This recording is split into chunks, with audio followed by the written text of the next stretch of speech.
Hi hello നമസ്കാരം. അമദാസ് മൾട്ടിക്കോർട്ടിലേക്ക് സ്വാഗതം. ഇത് കണ്ടോ, നമ്മൾ ഇന്നൊരു മട്ടൻ കറി റെഡിയാക്കാൻ പോവുകയാണ്. എളുപ്പത്തിന് വീട്ടിലുള്ള സാധനങ്ങൾ വെച്ചിട്ട് നല്ല ടേസ്റ്റി ആയിട്ടുള്ള മട്ടൻ കറി, നാടൻ മട്ടൻ കറി നമുക്കൊന്ന് റെഡിയാക്കി എടുക്കാം. കണ്ടോ, ചോറിൻ്റെ കൂടെ ഇത് മാത്രം മതി. നമ്മുടെ ഈസി മട്ടൻ കറി റെഡിയാക്കാനായിട്ട് ഞാനൊരു കുക്കർ അടുപ്പത്ത് വെച്ച് കൊടുത്തിട്ടുണ്ട്. അതിലേക്ക് നമുക്ക് കഴുകി വൃത്തിയാക്കി വെള്ളം വാർന്ന് വെച്ചിരിക്കുന്ന മട്ടൻ ചേർത്ത് കൊടുക്കാം. ഇതൊരു 3/4 കിലോ മട്ടനാണ്, എല്ലോട് കൂടിയ പീസസാണ്. ഇത്രയും വലിപ്പമുള്ള പീസസായിട്ടാണ് കട്ട് ചെയ്തിരിക്കുന്നത്. അത് നമുക്ക് ചേർത്ത് കൊടുക്കാം ആദ്യം കുക്കറിൽ. അതിൻ്റെ കൂടെ തന്നെ ഒരു 1/4 ടീസ്പൂണോളം മഞ്ഞൾപ്പൊടി, 1 ടീസ്പൂൺ നിറച്ച് മുളക് പൊടി, പിന്നെ ഒരു 3/4 ടീസ്പൂണോളം കുരുമുളക് ചതച്ചത്, പിന്നെ ഈ മട്ടനിലേക്ക് ആവശ്യമുള്ള ഉപ്പ് 1/2 ടീസ്പൂണോളം ഉണ്ട്, അതും കൂടി ചേർത്ത് കൊടുക്കാം. എന്നിട്ട് ഇതെല്ലാം കൂടിയിട്ട് നന്നായിട്ട് ഒരു സ്പൂൺ വെച്ചിട്ട് മിക്സ് ചെയ്ത് വെക്കാം. മട്ടൻ നന്നായിട്ട് മിക്സ് ചെയ്ത് വെച്ചിട്ടുണ്ട്. നമുക്കിനി അടപ്പിട്ട് അടച്ചു കൊടുത്തിട്ട് വിസിലിട്ട് കൊടുക്കാം. മീഡിയം ഫ്ലെയിമിൽ വെച്ചാൽ മതിയാകും. ഒരു 5 വിസിൽ വരുന്നവരെ നമുക്ക് വേവിച്ചെടുക്കാം.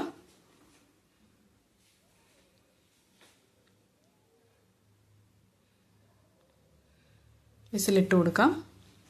മട്ടൻ വെന്ത് വരട്ടെ. ആ സമയം കൊണ്ട് നമുക്ക് ഗ്രേവി റെഡിയാക്കാം. അതിലേക്ക് ഞാനൊരു പാത്രം അടുപ്പത്ത് വെച്ച് കൊടുത്തിട്ടുണ്ട്. ഒരു 3 ടേബിൾ സ്പൂൺ വെളിച്ചെണ്ണ കടായിലേക്ക് ചേർത്ത് കൊടുക്കാം. നമുക്ക് വെളിച്ചെണ്ണയിലാണ് ടേസ്റ്റ് കൂടുതൽ. നാടൻ മട്ടൻ കറിയാണ് നമ്മൾ ഉണ്ടാക്കുന്നത്. എണ്ണയൊന്നും ചൂടായി വരട്ടെ. അതിലേക്ക് കുറച്ച് മുഴുവൻ മസാല നമുക്ക് ചേർത്ത് കൊടുക്കാനുണ്ട്. ഒരു വഴുതനയില ചെറുതായിട്ട് മുറിച്ചത് അത് ചേർത്ത് കൊടുക്കാം. പിന്നെ ഒരു രമ്പയില ഞാൻ എടുത്തിട്ടുണ്ട്. അതില്ലെങ്കിൽ സ്കിപ്പ് ചെയ്യാം, കുഴപ്പമൊന്നുമില്ല. അതേപോലെ തന്നെ കുറച്ച് കൽപ്പാസി ഇല്ലെങ്കിലും പ്രശ്നമില്ല, പക്ഷേ ഇതിടുമ്പോൾ ഒരു പ്രത്യേക സ്വാദാണ്. ഇതുപോലെ ഒരു കഷ്ണം പട്ട, ഒരു 4 ഗ്രാമ്പു, 3 ഏലക്ക, പിന്നെ 1 ടീസ്പൂണോളം പെരിഞ്ജീരകം, അത്രയും കൂടി ചേർത്ത് കൊടുത്തിട്ട് ചെറിയ തീയിൽ വെച്ചിട്ട് ഒന്ന് ചൂടാക്കി എടുക്കാം. നമുക്ക് മസാല ചെറുതായിട്ടൊന്ന് മൂത്ത് വന്നതിന് ശേഷം ബാക്കി ചേരുവ നമുക്ക് ചേർത്ത് കൊടുക്കാം.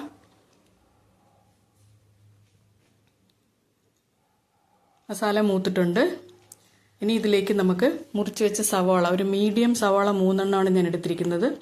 ഇതേപോലെ ചെറിയ സ്ലൈസസ് ആയിട്ട് കട്ട് ചെയ്തിട്ടുണ്ട്. അത് ചേർത്ത് കൊടുത്തിട്ട് ഒന്ന് വഴറ്റി കൊടുക്കാം. ഒരു 1 മിനിറ്റ് വഴറ്റി കൊടുത്തതിന് ശേഷം നമുക്ക് ചെറിയ ഉള്ളി കൂടി ചേർത്ത് കൊടുക്കാനുണ്ട്. മുഴുവനായിട്ട് ചെറിയ ഉള്ളി ചേർത്താലും നല്ലതാണ്. ഇനി ഈ സവാളയിലേക്ക് ആവശ്യമുള്ള ഉപ്പ് നമുക്ക് ചേർത്ത് കൊടുക്കാം, 1/2 ടീസ്പൂണ്. അതും കൂടി ചേർത്തിട്ട് ഒന്ന് വഴറ്റിയെടുക്കാം.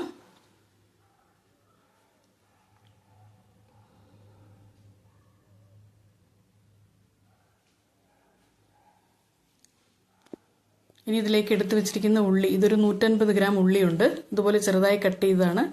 അതും കൂടി നമുക്കിതിലേക്ക് ചേർത്ത് കൊടുക്കാം. ചെറിയ ഉള്ളി ചേർക്കുമ്പോൾ ഒരു പ്രത്യേക ടേസ്റ്റാണ് കറിക്ക്. അതും കൂടി ചേർത്തിട്ട് നന്നായിട്ടൊന്ന് വഴറ്റിയെടുക്കാം. ഫ്ലെയിം ഹൈയിൽ തന്നെ ഇരുന്നോട്ടെ. നമുക്ക് അടുത്ത് നിന്ന് ഇടയ്ക്ക് ഇളക്കി കൊടുക്കണം. ഇനി ഒരു മിക്സർ ജാർ എടുത്തിട്ട് നമുക്ക് അരയ്ക്കേണ്ട മസാല അതിലേക്ക് ചേർത്ത് കൊടുക്കാം. ഒരു 5 പച്ചമുളക് ഈ സൈസിലുള്ള ഞാൻ എടുത്തിട്ടുണ്ട്. വലുതാണെങ്കിൽ 3 എണ്ണം മതിയാകും. അത് ചേർത്ത് കൊടുക്കാം. അതിൻ്റെ കൂടെ ഒരു പകുതി സവാള ഇതേപോലെ മുറിച്ചത് അതും കൂടി ചേർത്ത് കൊടുക്കാം. പിന്നെ ചെറിയ ഉള്ളി ഒരു 10 എണ്ണം ഉണ്ട്, ഇതുപോലെ സ്ലൈസ് ആക്കിയത്, അതും കൂടി ചേർത്ത് കൊടുക്കാം. നമുക്ക് ഈ സവാളയും ചെറിയ ഉള്ളിയൊക്കെ കറിക്ക് കൊഴുപ്പ് കിട്ടാൻ വേണ്ടിയിട്ടാണ് അരച്ച് ചേർക്കുന്നത്. ഇനി നമുക്കിതിലേക്ക് ഒരു വലിയ കഷ്ണം ഇഞ്ചി, ഒരു 25 ഗ്രാം ഉണ്ടാവും, അതും കൂടി ചേർത്ത് കൊടുക്കാം. അതിൻ്റെ കൂടെ തന്നെ ഒരു കൈ നിറച്ചും വെളുത്തുള്ളി, ഇതൊരു 50 ഗ്രാം ഉണ്ട്, അതും കൂടി ചേർത്ത് കൊടുത്തിട്ട് ഇതെല്ലാം കൂടി നന്നായിട്ട് പേസ്റ്റാക്കി എടുത്ത് വരാം. നമ്മുടെ സവാള ഏകദേശം മൂത്ത് വന്നിട്ടുണ്ട്. ഇടയ്ക്ക് ഇളക്കി കൊടുക്കണം, അല്ലെങ്കിൽ അടിക്ക് പിടിക്കും. ഈ സമയത്ത് നമ്മൾ അരച്ചെടുത്ത പേസ്റ്റ് ഇതിലേക്ക് ചേർത്ത് കൊടുക്കാം.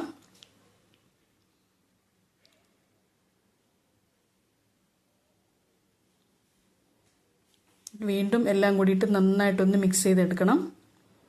തീ ഇപ്പോൾ സിമ്മിൽ വെച്ച് കൊടുക്കാം, അല്ലെങ്കിൽ ഇഞ്ചി വെളുത്തുള്ളി ചെറിയ ഉള്ളിയൊക്കെ ചേർത്ത പേസ്റ്റ് കരിഞ്ഞു പിടിക്കും. കൈവിടാതെ തന്നെ ഇളക്കി ഇതിൻ്റെ പച്ചമണം മാറുന്നത് വരെ ഒന്ന് വഴറ്റി കൊടുക്കാം. ചെറുതായിട്ട് എണ്ണ ഒന്ന് തെളിഞ്ഞു വരട്ടെ. ചെറുതായിട്ട് എണ്ണയൊക്കെ തെളിഞ്ഞു വന്നിട്ടുണ്ട്. നമുക്കിനി അടുത്ത ചേരുവ ചേർത്ത് കൊടുക്കാം.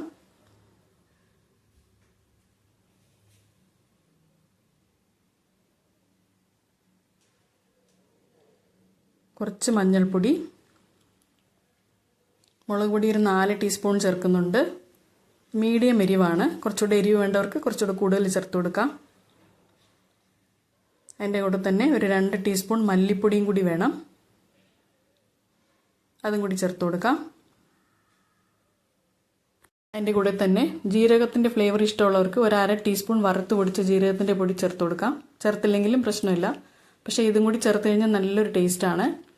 ഇതെല്ലാം കൂടിയിട്ട് നന്നായിട്ടൊന്ന് വഴറ്റിയെടുക്കാം.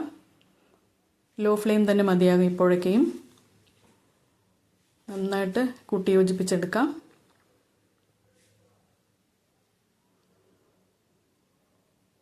നല്ലൊരു മണം ഇപ്പം തന്നെ വരുന്നുണ്ട് കേട്ടോ, നമ്മളെ നാടൻ മട്ടൻ കറിക്ക്. ഇനി ഇതിൻ്റെ കൂടെ ഒരു 3 തക്കാളി മീഡിയം ഞാൻ എടുത്ത് വെച്ചിട്ടുണ്ടായിരുന്നു. അത് പേസ്റ്റാക്കി എടുത്ത പ്യൂരിയാണ്, അതും കൂടി നമുക്ക് ചേർത്ത് കൊടുക്കാം ഇതിലേക്ക്. ഈ സമയം തീ ഒന്ന് മീഡിയമിലാക്കി വെച്ചിട്ട് നന്നായിട്ട് വഴറ്റിയെടുക്കാം തക്കാളിയും മസാലയും കൂടിയിട്ട്. തക്കാളിയും മസാലയും നന്നായിട്ട് വഴണ്ട് വന്നിട്ടുണ്ട്. നമുക്കിതൊന്ന് അടച്ചു വെച്ച് കൊടുക്കാം, ഇടയ്ക്ക് ഇളക്കി കൊടുക്കാം. ഒരു 5 മിനിറ്റ് കഴിഞ്ഞിട്ടുണ്ട്. നന്നായിട്ട് എണ്ണയെല്ലാം തെളിഞ്ഞ് വന്നിട്ടുണ്ട്. ഇപ്പോൾ അതിൻ്റെ മസാലയൊക്കെ റെഡി ആയിട്ടുണ്ട്. ഇനി നമ്മൾ വേവിച്ച് മാറ്റി വെച്ചിരിക്കുന്ന മട്ടൻ ആ വെള്ളത്തോടു കൂടി തന്നെ മസാലയിലേക്ക് ചേർത്ത് കൊടുക്കാം. വേറെ വെള്ളമൊന്നും ഞാൻ അഡീഷണലായിട്ട് ചേർത്ത് കൊടുക്കുന്നില്ല. നന്നായിട്ടൊന്ന് മിക്സ് ചെയ്തെടുക്കാം മസാലയും മട്ടനുമായിട്ട്.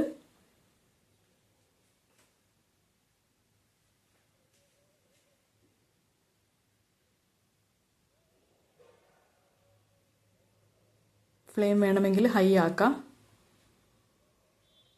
തിക്നെസ് ഇത്രയും മതിയാകും. തിക്നെസ് പോരാൻ തോന്നുന്നുണ്ടെങ്കിൽ തിളച്ച വെള്ളം ചേർത്താൽ മതിയാകും. നന്നായിട്ട് മിക്സ് ചെയ്തിട്ട് നമുക്കൊരു മീഡിയം ഫ്ലെയിമിൽ വെച്ചിട്ട് 10 മിനിറ്റ് അടച്ചു കൊടുക്കണം. 10 മിനിറ്റ് കഴിഞ്ഞിട്ടുണ്ട്, തുറന്ന് നോക്കാം. എണ്ണയെല്ലാം നന്നായിട്ട് തെളിഞ്ഞ് വന്നിട്ടുണ്ട്. ഇത്രയും മതിയാകും. നമ്മുടെ മട്ടൻ കറി റെഡി ആയിട്ടുണ്ട്. ഇവിടെ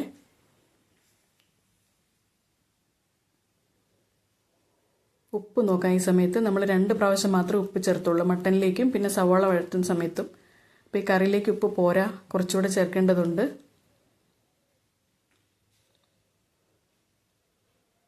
ഒരു 1/2 ടീസ്പൂണോളം ഉപ്പും കൂടി ഇപ്പോൾ ചേർത്ത് കൊടുക്കുന്നുണ്ട്. എന്നിട്ട് നന്നായിട്ട് എല്ലാം മിക്സ് ചെയ്തെടുക്കാം.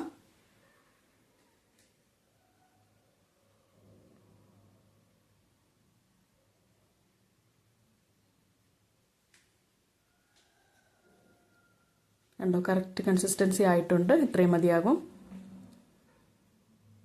ഇനി ഇതിലേക്ക് ഒരു ചെറിയ സ്പൂൺ നിറച്ചും ഗരം മസാല പൊടിച്ചത്, അത് വീട്ടിൽ തന്നെ പൊടിച്ചതാണ്. അതിൻ്റെ വീഡിയോ ഞാൻ ചെയ്തിട്ടുണ്ട്, ആവശ്യമുള്ളവർ കണ്ടു നോക്കുക.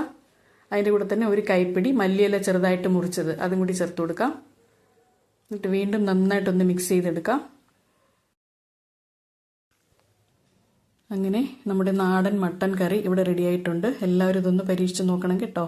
എന്നിട്ട് ഉറപ്പായിട്ടും അഭിപ്രായം പറയണം. എൻ്റെ വീഡിയോ കണ്ടിട്ട് ഇഷ്ടമാവുന്നുണ്ടെങ്കിൽ ഒരു ലൈക്ക് തരണേ, ഷെയർ ചെയ്യണേ, സബ്സ്ക്രൈബും കൂടി ചെയ്യണേ. ഇനി ഇതുപോലെ നല്ലൊരു വിഭവമായിട്ട് കാണുന്നത് വരെ നന്ദി, നമസ്കാരം.